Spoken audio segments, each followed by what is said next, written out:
Coming back to ये हमारी जो इंटरनल पॉलिटिक्स हो रही है, कोर्ट के अंदर जो कुछ हुआ, जिस तरीके से एक आईनी बेंच बन गया है कोर्ट और के अंदर पॉलिटिक्स, वाह, आपने कमाल का फिक्रा बोला है। कोर्ट के ये जो अंदर हमारे पॉलिटिक्स हो रही है कोर्ट के अंदर, वाह। कोर्ट के अंदर जो कुछ हुआ, मैंने तो ये कहा है। पॉलिटिक्स ही आपने पहले पॉलिटिक्स कहा ना, तो सर, यही तो बाहर से जजों को कह रहा हूँ, वही बाहर से सियासत ना पॉलिटिक्स करें। हुई है ना। जैसे कि supreme court with in supreme court देख रहे हैं आप इसे, ये जो आईनी बेंच बना नहीं, है। देखिए ये तो वक्त बताएगा कि कैसे चीजें लेकिन ये नया जैसे अभी सिस्टम है, भी नया निजाम है, एक हिकअप्स होंगे। एक तरफ चीफ जस्टिस हैं, एक उनकी कमेटी है जो प्रैक्टिस एंड प्रोसीजर है, फिर उसके बाद एक आईनी बेंच है, उसकी कमेटी है जिसमें चीफ जस्टिस ये सॉरी अमीनुद्दीन खान साहब जो हैं, ये दोनों कमेटीज में माशाल्लाह से हैं। हाँ, वो दोनों तो में इस वक्त ऐसा लगता है कि चीफ जस्टिस से ज़्यादा पावरफुल अगर कोई है तो वो जस्टिस अमीनुद्दीन खान है। ऐसे ही लगता है। इसीलिए चीफ जस्टिस यही अफरीदी साहब का नाम पेश किया पीटीआई ने कि अब इनको आईनी बेंच का सरबराह बनाया जाए, लेकिन वो और ये भी कहा कि हुकूमत सारे जजेस को नॉमिनेट कर दें कॉन्स्टिट्यूशनल बेंच के लिए।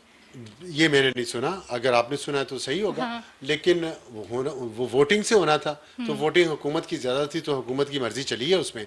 लेकिन देखें, आपने सियासत की बात की है, मैं समझता हूँ कि चीफ जस्टिस यही अफरीदी साहब जो है ना, वो बड़े अच्छे तरीके से चीज़ों को लेके चल रहे हैं। Best politics. नहीं, पॉलिटिक्स नहीं, मैं कहूँगा कि समझ बूझ से चल रहे हैं। देखिए, उन्होंने पहले पीटीआई ने मशहूर किया कि वो ओहदा ही कबूल नहीं करेंगे, यूट्यूबर्स ने खास तौर पे। यूट्यूबर्स को मैं कह रहा हूँ, आपकी इतनी खबरें बाउंस हो रही हैं। पहले आप काजी फाइज ईसा के खिलाफ बातें कर करके आप डॉलर्स कमाते रहे कि जी उन्होंने एक्सटेंशन लेनी, एक्सटेंशन नहीं ली। आप में से किसी को शर्मिंदगी हुई, माजरत ही कर लेते, माफ़ी मांग लेते, अपने जिन लोगों से आपने डॉलर कमाए हुए हैं इतने, उनसे माफ़ी मांग लेते कि हमारी खबर बाउंस हुई तो है। अब आके वो कहना शुरू, बाद में उन्होंने कहना नहीं, आपने तो कहा ही नहीं था, खैर शुक्र है।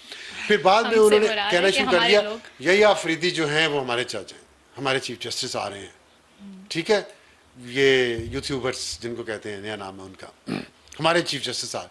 वो इनकार कर देंगे, वो ओहदे नहीं लेंगे, वो कहेंगे मंसूर अली शाह को। अच्छा, उन्होंने ओहदा कबूल कर लिया। उसके बाद उन्होंने ये किया कि उन्होंने सैयद मंसूर अली शाह की जो मुतालबे थे वो मान लिए प्रैक्टिस एंड प्रोसीजर कमेटी के हवाले से, और मुनीब अख्तर, जस्टिस मुनीब अख्तर को वापस कमेटी का मेंबर बना दिया। इसके बाद उन्होंने वो पहले राइट का काम किया, फिर लेफ्ट का काम किया। फिर उन्होंने जो जजेस थे मंसूर अली शाह और मुनीब अख्तर जैसी कमेटी में आए, उन्होंने सोचा कि हम तो we are back in politics, सियासत तो दोबारा शुरू कर देते हैं। उन्होंने कहा जी कि 26वीं तरमीम पे जो पटिशन्स हैं लगी हुई वो जल्दी से लगा दें। उस पर यही अफरीदी साहब खामोश हो गए और उन्होंने नहीं लगाई। तो अब देखें यही अफरीदी साहब कैसे बैलेंस करके चल रहे हैं, बड़ा डिफिकल्ट बैलेंसिंग एक्ट है, लेकिन वो कर रहे हैं। उन्होंने नहीं किया। उसके बाद क्या किया उन्होंने? उसके बाद उन्होंने जेल रिफॉर्म्स कमेटी बनाई पंजाब के लिए, सिर्फ पंजाब लाहौर में जाके उन्होंने उसकी मीटिंग की, तो पीएमएलएन की गवर्नमेंट को मैसेज दिया वहाँ पे, और फिर साथ खतीजा शाह को बिठाया उन्होंने, जो पीटीआई की एक उसमें कोर कमांडर हाउस हमले पे शरीक मुल्ज़िम है और जमानत पे हैं, केस चल रहा है उनका, उस पर तनकीद हुई, तो लेकिन उन्होंने बैलेंस कर दिया। उसके बाद क्या हुआ उन्होंने कि जुडिशल कमीशन में एतराज़ हुआ कि जी ये पूरे नहीं, 12 मेंबर हैं, 13वां मेंबर ही नहीं है, इसकी मीटिंग नहीं हो सकती। उस पर उन्होंने वोटिंग करवा दी और एतराज़ रद्द हो गया। तो मामला आगे चल पड़े। जब आगे चल पड़े तो उन्होंने वोट पीटीआई के हक, कैंडिडेट के हक में दे दिया। तो इस तरह कभी वो देखें, एक इस तरफ बैलेंस करके वो चल रहे हैं, जो कि बड़ी अच्छी स्ट्रेटजी है। और इस पर काजी फाइज साहब का वो तारीखी फिक्रा याद आ गया कि हमें नहीं पता चलता यही अफरीदी साहब किस तरफ हैं। तो ये उनका बड़ा अच्छा एक काम है। लेकिन मैं पिटीशन का एक बात बता दूं, जो पिटीशन आई है 26वीं, बड़ी दिलचस्प बात बताएं, पहले मेरी बात सुने। हाँ। मैं इसको ऐसे देख रही हूँ कि जस्टिस याया अफरीदी जो है ना, वो इसको सेफली खेल रहे हैं, वो किसी साइड पे नहीं जा रहे, कोई साइड ले नहीं रहे। और इसी वजह से उन्होंने ये कहा है कि मुझे कॉन्स्टिट्यूशनल बेंच वाले रोले में पढ़ना ही नहीं है, क्योंकि जाहिर है वहाँ पे ज़्यादा जो सियासी केसेस हैं वो उसी में आएंगे। तो उन्होंने कहा मैं भी नहीं जा रहा उधर। मे बी वो इस साइड पे थे, पता था सबको, उनकी मर्जी से ही हुआ हो सारा कुछ, उनको वोट इसी वजह से नहीं पड़ा। हियर से है ना, इस पे कंफर्म तो नहीं कुछ कर सकते। अंदर का ख्याल है, अंदर का ख्याल है ना, वही हियर से ही होता है। एनालिसिस मतलब अब अंदर के ख्याल तो आपको वो भी होंगे, ट्रम्प आएगी खान को छुड़ाएगी, तो इसलिए मैंने रेड शर्ट पहन लिया, डरते हुए मैंने रेड शर्ट पहन लिया। इतनी डिल्यूशनल नहीं हूं। अच्छा, उसमें इतनी नहीं है, चले गुड, मान तो लिया। मैं ये कह रहा था कि जो ये है ना बात पटिशन की, 26वीं एक दिलचस्प बात है। 26वीं आईनी तरमीम पे पटिशन, जिसने पटिशनर जो है ना मुनीर अहमद और उसका वकील अजहर सिद्दीक, बड़ी दिलचस्प बात है। उन्होंने फाइल की यहाँ सुप्रीम कोर्ट में, और आप देखें कि जो अजहर सिद्दीक वकील है, पिछले कुछ सालों में वो जस्टिस मंसूर के सामने पेश नहीं होते थे, बाइकआउट किया हुआ था। अच्छा। हाँ, कुछ अरसे पहले तक, क्योंकि जस्टिस मंसूर के साथ किसी केस में उनकी कोई आर्गुमेंट हो गई थी, अच्छा, बदमजगी हो गई थी, तो जिसके बाद अजहर सिद्दीक ने जस्टिस मंसूर की अदालत में पेश होने से इनकार कर दिया। मेरा जो केस था, मेरे खिलाफ जो पिटीशन फाइल की थी लाहौर हाई कोर्ट में, जब मैं चेयरमैन पैमरा था, वो मुनीर अहमद ने फाइल की थी और उसका वकील अजहर सिद्दीक था।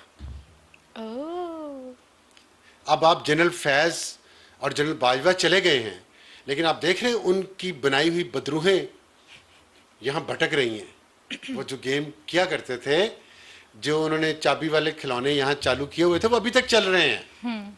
अभी पिटीशन आई है ना एक और 26वीं तरमीम के खिलाफ, ये जनरल बाजवा और फैज के बदरूहें फिर रही हैं अभी यहाँ पे। अच्छा, क्या हुआ फिर? तो जब मेरी पिटीशन सुप्रीम कोर्ट में जाजुल हसन के सामने लगी अपील की, मेरा वकील नहीं आ सका, उन्होंने कहा डिसमिस, खत्म, कोई वकील नहीं पेश हुआ ना मेरा ना उधर से, उन्होंने डिसमिस कर दी। अच्छा। उसके बाद जब फैजाबाद धरना केस पे दोबारा उस पर फॉलोअप लिया काजी फाइज सारे चीफ जस्टिस से, तो मुझे भी उन्होंने बुलाया कि बताएं, आपने वो कमीशन बना दिया, फिर उन्होंने जिसने तहकीकात की उसमें उन्होंने मुझसे पूछा कि आपका केस का क्या हुआ अपील का। मैंने कहा डिसमिस कर दें, दोबारा कर दें फाइल आप, वो ये तो ज्यादती हुई आपके साथ। मैंने कहा जी मैंने नहीं करना, मैं आप अदालती रिफॉर्म्स हो जाए तो मुझे तो वो चाहिए ताकि मेरे जैसे आइंदा और कोई, मुझे नहीं वापस जाना पैमरा। मैंने इनकार कर दिया। उस पर जब बात हुई ना, उन्होंने पूछा आपके खिलाफ पिटिशनर कौन है, मैंने कहा जी मुनीर अहमद। कहते ये कौन है? मैंने कहा जी मुझे नहीं पता कौन है, लेकिन ये सारे मेरे दोस्त जो साफ़ी यहाँ बैठे हुए हैं, इन सब का ख्याल है ये एजेंसियों का आदमी है। अच्छा, तो उसमें इसी तरह अच्छा काजी फाइज साहब ने भी कहा, ये मैंने पूरे बेंच को बताया वहाँ सुप्रीम कोर्ट में ये। तो अब आप देख लें कि वो बदरूहें। बेंच में और कौन कौन था जिसके सामने आप पेश हुए थे? अतर मिनल्ला भी थे। अच्छा जी, और मेरा ख्याल अमीरुद्दीन भी थे, और भी थे दो, तो मुझे याद नहीं है, 5 थे। तो मैं ये बता रहा हूँ आपको कि ये जो बदरूहें होती हैं ना, ये इस मुल्क को तबाह करती हैं, किसी न किसी एजेंडे पे लगी रहती हैं हर वक्त। तो अब मैं ये सोच रहा था कि जस्टिस मंसूर को भी पता है कि ये पिटीशन अजहर सिद्दीक ने फाइल की है, मुनीर अहमद ने फाइल की है, सबको पता, फिर भी इस पिटीशन को लगवाने की कोशिश हो रही थी, इसके बावजूद कि आपस में इतने इख्तलाफात थे कि एक दूसरे की अदालत में नहीं पेश हो रहे थे। हाँ ठीक है, लेकिन किन लोगों ने फाइल की है, उनकी बैकग्राउंड क्या है, और किन के इशारों पे वो पहले पिटीशन फाइल करते हैं। गोस्ट पिटीशनर जो होते हैं ना, ये पूरा एक माफिया का एक पर्सनल इंटरेस्ट भी है, ऑफ कोर्स वो कैंडिडेट थे। और तो अब आपके प्रोग्राम का वक्त खत्म हो रहा है, लेकिन एक टॉपिक छोटा सा रह गया है। छोटा सा टॉपिक है? हाँ, ये जो अमेंडमेंट के जरिए जो टेन्योर्स बढ़े हैं 3 चीफ्स के, और एक शायद नहीं भी बढ़ा, वो क्या स्टोरी है? ये छोटा सा टॉपिक तो नहीं है, ये तो बड़ा अहम। अभी तो हम बात कर रहे थे कि सबसे अहम जो टॉपिक है पाकिस्तान में वो तो आर्मी चीफ की अपॉइंटमेंट और एक्सटेंशन है। तो ये जो है ना, ये बड़ी दिलचस्प मेरी होती है। मेरा छोटा सा सवाल है, अब जवाब जितना आप देना चाहें दे दें। नहीं, टाइम कम है, मैं कोशिश करता हूँ कि वाइंड अप करूँ। इसमें देखिए ये बड़ी दिलचस्प एक चीज़ हुई है कि सर्विसेज चीफ्स की एक्सटेंशन कर दी। ठीक है, 3 साल की बजाय मुद्दत मुलाजमत 5 साल कर दी। सर्विस चीफ्स कौन कौन से होते हैं? Chairman joint chiefs of staff committee, army chief, air chief, naval chief, 4 होते हैं सर्विसेज चीफ्स। लेकिन जो इंडिविजुअल बिल पेश किए गए फिर आर्मी एक्ट में तरमीम के, आपने देखा उसमें एयर चीफ की अपॉइंटमेंट का बिल भी अमेंडमेंट भी पेश हुई, नेवल चीफ की भी हुई, आर्मी चीफ की भी हुई, लेकिन chairman joint chiefs of staff की नहीं पेश हुई।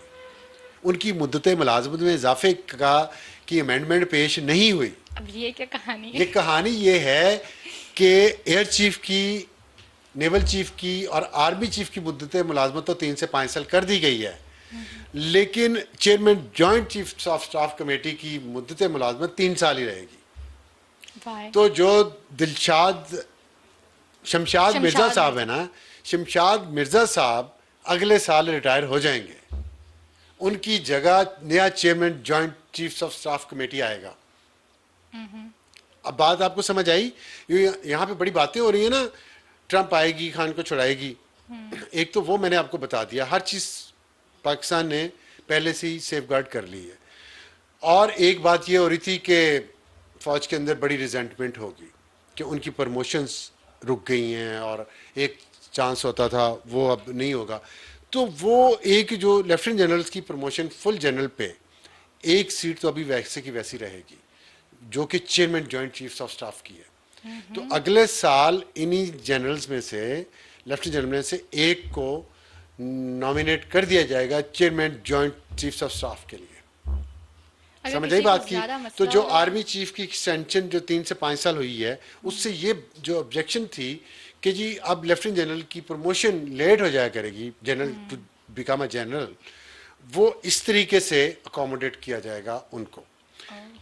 एक इसमें एंगल और भी है, वो ये है कि एयर चीफ और नेवल चीफ उनकी उनकी भी तो 5 साल हुई है ना, वहां पे क्या होगा? तो उसका एक तरीका तो यही था कि चेयरमैन जॉइंट चीफ्स की जो पोजीशन है वो रोटेट की जाए तीनों मुसल्लह अफवाज में। लेकिन जब हम हिस्ट्री देखते हैं, हिस्ट्री में ऐसा कोई बहुत ज़्यादा हमें एग्जांपल्स नज़र नहीं आती। 1973 के आइन के तहत ये हुआ है, उसमें उसके बाद सिर्फ 3 दफ़ा ऐसा मौका आया है जब फ़ौज के अलावा फ़ज़ाइया में से या नेवी में से किसी को चेयरमैन बनाया गया joint chiefs of staff committee. एक दफ़ा 1976 में एडमिरल मोहम्मद शरीफ थे, फिर 1987 में एडमिरल इफ्तिखार सिरोही बने, और फिर 1991 में air chief marshal Farooq Feroze Khan chairman joint chiefs of staff committee बने। ये 3 एग्जांपल्स हैं सिर्फ। बाकी जितनी बार भी हैं वो आर्मी से लेफ्टिनेंट जनरल को प्रमोट करके जनरल बनाया गया, या आर्मी चीफ के पास ही दोनों ओहदे रहे, आर्मी चीफ का भी और chairman joint chiefs of staff का, जैसे कि परवेज मुशर्रफ भी उनमें से एक थे। तो अब मेरा ख्याल है कि वापस ये वो ज़्यादातर आर्मी चीफ के पास ही रहेगा, रोटेट होना मुश्किल है।